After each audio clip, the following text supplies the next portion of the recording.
जब से दुनिया में अकल आई है तब से ही इंसानों के दिमाग में सवाल उठा है कि क्या हम इस ब्रह्मांड में अकेले हैं। और अगर आप ये सवाल मुझसे पूछेंगे तो मेरा जवाब नहीं में होगा, और ये वीडियो देखने के बाद आप भी मेरा ही जवाब देने लगेंगे। लेकिन एक तरीका और है जवाब देने का, इस वीडियो को लाइक करके। तो प्लीज़ इस वीडियो को एक लाइक कर दें और कमेंट्स में पिक में लिख दें ताकि कल की वीडियो में किसी को शाउट आउट दे दूँ। ऐतिहासिक इजिप्ट और एलियंस के बारे में बहुत लंबे समय से कनेक्शन दुनिया में बताया जाता रहा है, और जब इजिप्ट के पिरामिड्स की बात चलती है तो सबसे पहले माइंड में आता है कि ये सारे पिरामिड्स कहीं ना कहीं एलियंस से जुड़े हुए हैं। बेशक आप इस बात को ना माने, लेकिन मेरे पास एक ऐसा सबूत मौजूद है जिसे देखने के बाद आप भी ये मानने लग जाएंगे कि जब ये पिरामिड्स बन रहे थे तब इस धरती पर एलियंस आते थे। जी हाँ, मैं यहाँ इजिप्शियन हायरोग्लिफिक्स की बात कर रहा हूँ, जो एक ऐसी तरह की भाषा है जिसे आप देखने के बाद पागल हो जाएंगे। आप जो अभी अपनी स्क्रीन पर देख रहे हैं ये उन्हीं हायरोग्लिफिक्स में से एक है, और इसी हायरोग्लिफिक्स में एबिडोस हेलीकॉप्टर का जिक्र किया हुआ है जो तकरीबन 2 से 3 हजार साल पुराना है। यह हेलीकॉप्टर और उससे जुड़ी सभी बातें इस मंदिर में लिखी हुई हैं जिसे सेटी द फर्स्ट द्वारा बनवाया गया था। अब जरा यहाँ लिखी हुई चीजों को देखिए। क्या ये चीज आपको एक हेलीकॉप्टर जैसी नहीं लग रही? इसके बराबर में जो चीज है वो किसी तरह की बोट वगैरह लग रही है, जबकि उसके नीचे जो बनी हुई चीज है वो एकदम यूएफओ की तरह लग रही है। साथ ही इसके अलावा इसके नीचे बनी हुई शेप किसी आधुनिक जमाने की ग्लाइडर जैसी लग रही है। ये सारी कलाकृतियां इसी मंदिर की एक दीवार पर बनी हुई हैं जिसे तकरीबन 3000 साल पहले बनाया गया था। सारे सबूतों को छुपाने के लिए जब वैज्ञानिकों से इसका जवाब मांगा गया तो उन्होंने कहा कि ये सिर्फ एक ऑप्टिकल इल्यूजन है, ये सिर्फ एक्स्ट्रा मिट्टी इन पत्थरों पर चढ़ गई है और कुछ नहीं। ये कहकर उन्होंने इस टॉपिक को क्लोज कर दिया और उसके बाद कभी बात नहीं की। लेकिन फिर भी दुनिया के कुछ रिसर्चर्स ने हार नहीं मानी और वो इसके पीछे पड़े रहे। सबसे पहली बात तो, अगर इस पर ऐसे ही मिट्टी चढ़नी होती तो वो क्या इतनी सटीक शेप में कैसे चढ़ती? और क्या आप भी इसे देखकर ये कहेंगे कि ये सिर्फ एक कोइंसिडेंस या फिर ऑप्टिकल इल्यूजन है? इन कलाकृतियों के पीछे सवाल बहुत सारे हैं, लेकिन जवाब कोई नहीं दे रहा। कुछ लोग ऐसे भी हैं जो ये कहते हैं कि बेशक ये सब कुछ हो सकता है, लेकिन अगर सच है तो इसके और सबूत पूरे इजिप्ट में कहीं और क्यों नहीं मिले? आपको क्या लगता है ये सब क्या है? ऐतिहासिक इजिप्ट में एलियंस इस धरती पर आया करते थे या नहीं? आप भी मुझे अपना जजमेंट कमेंट्स में दे दें। जब भी कोई एस्ट्रोनॉट किसी एलियन की बात करता है तो बेशक उसकी आवाज़ को हमेशा से ही दबाया जाता रहा है, क्योंकि अगर इस दुनिया में कुछ लोग हैं जो धरती से बाहर का देख सकते हैं तो वो है एस्ट्रोनॉट्स। और क्या आपको पता है कि सभी एस्ट्रोनॉट्स को ये पहले ही बता दिया जाता है कि अगर वो स्पेस में कोई यूएफओ या फिर एलियन होने का सबूत देखते हैं तो वो उसे कभी भी पब्लिक नहीं करेंगे। लेकिन कुछ एस्ट्रोनॉट्स हैं इस दुनिया में जो अपनी नौकरी से रिटायर होने के बाद इस दुनिया के सामने आए और उन्होंने बताया कि कैसे उनका सामना एलियन से हुआ। जून 1965 में एडवाइट और जेम्स मैकडेविट नाम के 2 एस्ट्रोनॉट्स जब स्पेस में अपना काम कर रहे थे तब उनके साथ बहुत अजीब हुआ।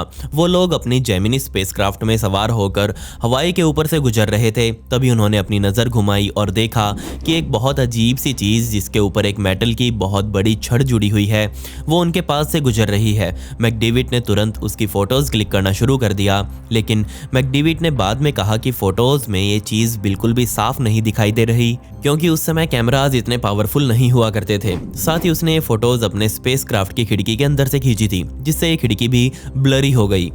अफवाह तो ये है कि मैकडेविट ने एक वीडियो भी बनाई थी, लेकिन वो वीडियो कभी पब्लिक नहीं की गई। ये फोटोज देखने के बाद 2 तरह के लोग इस दुनिया के सामने आए। एक वो जो इसे बढ़ चढ़कर यूएफओ बोल रहे थे, और दूसरे वो जो इन यूएफओ बोलने वालों को पागल बोल रहे थे।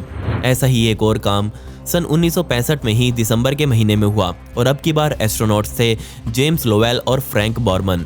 उन्होंने अपने कैप्सूल के बिल्कुल बराबर से एक अनजान स्पेसक्राफ्ट को गुजरते हुए देखा। उनकी स्पेस एजेंसी से जब उन्होंने इसके बारे में पूछा तो अधिकारियों ने उन्हें दबा दिया और कहा कि तुमने अपने ही कैप्सूल का कोई हिस्सा देख लिया होगा, ऐसा कुछ नहीं है। लेकिन फ्रैंक अपनी बात पर अड़ा रहा और उसने कहा कि जो उसने देखा वो उसके कैप्सूल का हिस्सा नहीं हो सकता था, वो उससे बिल्कुल अलग था। वो चीज़ असल में क्या थी ये आज भी एक रहस्य है। अब आप मुझे बताइए कि नील्स आर्मस्ट्रॉन्ग सच में चांद पर गए थे या नहीं? तो जवाब है हाँ, वो गए थे, लेकिन उसके आगे की बात उनकी किसी ने नहीं सुनी, जिसमें उन्होंने कहा था कि एलियंस का चांद पर एक बेस भी है जिसे उन्होंने बहुत पास से देखा है। कई बड़ी बड़ी साइट्स में नील्स आर्मस्ट्रॉन्ग के छपे हुए आर्टिकल्स में लिखा हुआ है कि 21 जुलाई 1969 के दिन लैंडिंग होते ही उनके सामने से कई यूएफओज गुजरे। इसके अलावा नासा के पुराने एम्प्लॉई ऑटो वेंडर ने भी ये बात कंफर्म करी कि उनके VHF रिसीवर्स में कई बार एलियंस की आवाजें रेडियो सिग्नल्स द्वारा पहुंच जाती हैं, लेकिन नासा ने कभी इनको पब्लिक नहीं किया। ये सब क्या था? दुनिया इसके बारे में जानना चाहती है। अपोलो मिशन में गए लगभग सभी एस्ट्रोनॉट्स के बयानों को तोड़ मरोड़ कर दिखाया गया, जिसमें वो सभी चिल्लाते रह गए कि उनके पास से कई अजीब चीजें, अजीब स्पेसक्राफ्ट गुजरे थे। नील आर्मस्ट्रांग खुद भी कई बार दुनिया को ये बता चुके थे कि उनके लैंड होते ही 2 UFO उनके ऊपर मंडराने लग गए, लेकिन इस मैसेज को हमेशा के लिए दबा दिया गया और पब्लिक के सामने नहीं आने दिया गया। नासा हमसे बहुत सारी चीजें छुपाता रहा है, ये बात हम सभी को पता है, लेकिन इसी छुपाने के चक्कर में दुनिया को ये विश्वास हो चुका है कि नासा के संपर्क सीधा एलियन से हैं और वो हमें इसकी बातें नहीं बता रहे। और ये सब बातें मैं नहीं बल्कि नासा में काम कर चुके डॉक्टर्स एडगर मिशेल ने कही। ध्यान रहे कि वो सन 1971 में चलाए गए अपोलो 14 स्पेस मिशन का हिस्सा थे। साथ ही उन्होंने तकरीबन 33 घंटे चांद पर भी बिताए। डॉक्टर एडगर ने कहा कि उन्हें पहले ही बता दिया गया था कि वहां ऐसे अजीब स्पेसक्राफ्ट्स देखने को मिलेंगे जिसकी कोई भी जानकारी वो पब्लिक नहीं कर सकते। साथ ही जब वो नासा के ग्राउंड लेवल पर काम करते थे तो भी उनके कई एम्प्लॉइज लिटिल पीपल कहकर एलियंस को दर्शाते थे। नासा में कई बार एलियंस से रिलेटेड कई बातें छिड़ी, जिसमें सभी ने कहा कि एलियंस की टेक्नोलॉजी हमसे कहीं ज्यादा एडवांस है और अगर हमने उनसे किसी भी तरह की कोई छेड़खानी करी तो वो हमें बर्बाद कर सकते हैं। एडगर ने यह भी कहा कि सन 1947 में हुआ रोजवेल एलियंस क्रैश बिल्कुल असली घटना थी। अब क्यों इतनी बड़ी घटना को दबा दिया गया? उसका कारण था अमेरिका उस समय ये नहीं चाहता था कि सोवियत को इस टेक्नोलॉजी के बारे में भनक लगे। इस एलियन क्रैश में UFO में मौजूद एलियन को बंधक बना लिया गया था, लेकिन ये बातें कभी भी पब्लिक नहीं की गई। जब नासा से डॉक्टर एडगर की बातों का जवाब मांगा गया तब नासा ने कहा कि उनकी एजेंसी UFO वगैरह में कोई विश्वास नहीं करती। साथ ही उन्होंने ऐसा कुछ किसी से छुपाया नहीं है। हमें एलियन से जुड़ी कोई जिंदगी के बारे में अभी तक पता नहीं चला। एडगर ने जो भी कहा वो उनकी खुद की व्यक्तिगत राय है, लेकिन एडगर लगातार ये बातें बोलते रहे कि एलियंस और उनके UFO इस ब्रह्मांड में मौजूद हैं और वो हम पर लगातार नजर बनाए हुए हैं। इस बात में भी कोई शक नहीं। खैर, एक और चीज है जो मैंने हाल ही में नोटिस की है और उसे आप भी नोटिस कर सकते हैं, और वो ये है कि नासा द्वारा YouTube पर इंटरनेशनल स्पेस स्टेशन से 24 घंटे एक लाइव वीडियो चलाई जाती है, लेकिन आपने ध्यान दिया हो तो वो लाइव वीडियो बार बार बीच में से कट कर दी जाती है। आखिर ऐसा क्यों होता है? क्या इतनी बड़ी स्पेस एजेंसी का नेटवर्क स्लो है? ऑब्वियसली नहीं। मेरे ख्याल से ऐसा इसलिए होता है क्योंकि इंटरनेशनल स्पेस स्टेशन के आसपास से गुजरने वाली चीज़ों पर किसी की नज़र जाए उससे पहले ही लाइव वीडियो को रोक दिया जाता है। सन 2014 में नासा ने एकदम से इस लाइव वीडियो को कट कर दिया था, जिसमें एक कैमरा एक तरफ इंटरनेशनल स्पेस स्टेशन को दिखा रहा है, वहीं दूसरी तरफ धरती दिखाई दे रही है। लेकिन तभी वहां से कुछ अनजानी चीज गुजरने लगी। ये लाइव वीडियो रोक दी गई। क्या एलियंस लगातार धरती पर नजर बनाए हुए हैं? जरा आप भी देखिए ये फोटो। कुछ लोग इस फोटो को ये कहकर नकार देते हैं कि ये जो छोटी सी बिंदु आप देख रहे हैं ये तो चांद है, लेकिन क्या चांद ऐसा दिखाई देता है? खैर, ज्यादातर लोग इसे एलियन स्पेसक्राफ्ट मान चुके हैं। इसके अलावा एक बार तो स्पेस स्टेशन से चल रही लाइव वीडियो में ही UFO दुनिया के सामने आ गया था, लेकिन कुछ फ्रेम्स तक दिखाने के बाद इस वीडियो को 15 सेकंड्स के लिए काट दिया गया। नासा क्यों ऐसे पॉइंट्स पर आकर लाइव वीडियो को कट कर देती है, मेरी तो समझ से बाहर है। इतनी वीडियो देखने के बाद आप समझ गए होंगे कि नासा या बड़ी बड़ी स्पेस एजेंसीज हमसे बहुत कुछ छुपाती आई हैं, लेकिन एक चीज है जो किसी से भी छुपी नहीं हुई है, और वो है मैन इन ब्लैक। जी हाँ, मैन इन ब्लैक एक एलियंस की संस्था है जो एलियंस या फिर UFO देखने वाले लोगों को डराने और धमकाने का काम करती है। जी हाँ, इस सोसाइटी का काम ही सिर्फ ये है कि वो किसी के मुंह पर एलियंस की कोई बात को ना आने दे।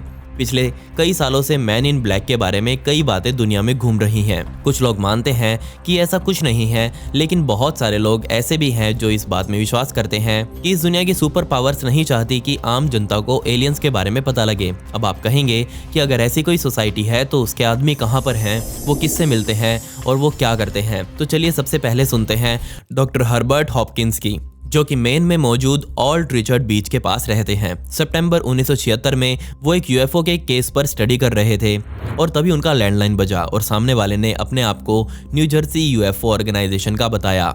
साथ ही उसने कहा कि जिस केस पर आप स्टडी कर रहे हैं उसके बारे में मैं आपसे बात करना चाहता हूँ। डॉक्टर ने कहा कि ठीक है, मेरे घर आ जाओ, और बात करते ही जैसे ही उसने ओके बोलकर फोन रखा और जैसे ही डॉक्टर हॉपकिन अपना फोन रखकर पीछे मुड़े तो उन्होंने देखा कि एक आदमी पहले से ही उनके घर में मौजूद है और सीढ़ियां चढ़कर ऊपर आ रहा है। ये देखकर हॉपकिंस का दिल दहल गया कि कैसे ये आदमी घर का दरवाजा बिना खोले ही अंदर आ गया, और वो भी इतने कम टाइम में। उसका पहनावा देखकर भी हॉपकिंस बहुत ज़्यादा हैरान थे। उसने पूरा ब्लैक सूट, ब्लैक जूते, ब्लैक जुराबें, एक वाइट शर्ट जिस पर ब्लैक टाई लगी हुई थी, साथ ही एक काली टोपी भी पहनी हुई थी। हैरानी वाली बात तो ये थी कि ना सिर्फ उस आदमी का पहनावा अजीब था, बल्कि वो आदमी दिखने में भी बहुत अजीब था, क्योंकि उस आदमी की आंखों पर ना ही पलकें थी और ना ही आईब्रोज। इसके अलावा उसने अपने होठों पर लिपस्टिक लगा रखी थी। उसकी आवाज़ बिल्कुल भी एक इंसान के जैसी नहीं लग रही थी। उसने आते ही डॉक्टर हॉपकिंस से यूएफओ के केस के बारे में बात करनी शुरू करी और बात करते करते उसने कहा कि तुम्हें जो कुछ भी पता है वो सब भूल जाओ और तुम्हारे पास जितने भी सबूत हैं उसे तुरंत डिलीट कर दो। उसने बहुत प्यार से कहा कि मेरी एनर्जी कम हो रही है, मुझे अभी जाना पड़ेगा, बाय बाय। जिसके बाद वो आदमी नीचे उतरा और वहां से गायब हो गया। जिसके बाद डॉक्टर हॉपकिन पूरी तरह से दहल गए। उन्हें कोई अंदाजा नहीं था कि उनके साथ अभी अभी क्या हुआ है। एक और केस 14 अक्टूबर 2009 के दिन भी हुआ, जब दो लोगों ने दुनिया को बताया कि कैसे उन्होंने एक होटल के बाहर एक यूएफओ देखा। जिसके बाद इस यूएफओ केस से जुड़ी एक फाइल बना दी गई। लेकिन कुछ ही हफ्तों बाद जिस होटल में वो दोनों लड़के रुके हुए थे, उसी होटल में दो अज्ञात आदमियों को अंदर आते हुए देखा गया। ये दोनों व्यक्ति भी पूरी तरह से उसी पहनावे में मौजूद थे जैसा कि डॉक्टर हॉपकिन ने बताया था। ये लोग इस होटल में तकरीबन 30 मिनटों तक रुके और वहां पर मौजूद हर व्यक्ति को डराया और धमकाया गया। जिन लोगों ने इन आदमियों से बात करी थी उन्होंने बताया कि इन लोगों के चेहरे पर बाल का नाम और निशान नहीं था। इनकी आंखें बहुत बड़ी थी, यहाँ तक कि उनकी आंखें झपक भी नहीं रही थी। मैंने आपको मोटे मोटे 4 सबूत इस वीडियो में दे दिए हैं। डिसाइड आपको करना है कि आप इन सभी को किस नजरिए से देखते हैं। खैर, पिछली वीडियो का शाउट आउट महेश कुमार को, in comment pick me to get a shout out in next video. आपको ये वीडियो कैसे लगी कमेंट्स में वो भी बता दें। मिलते हैं अगली वीडियो में। ये वीडियो देखने के लिए धन्यवाद।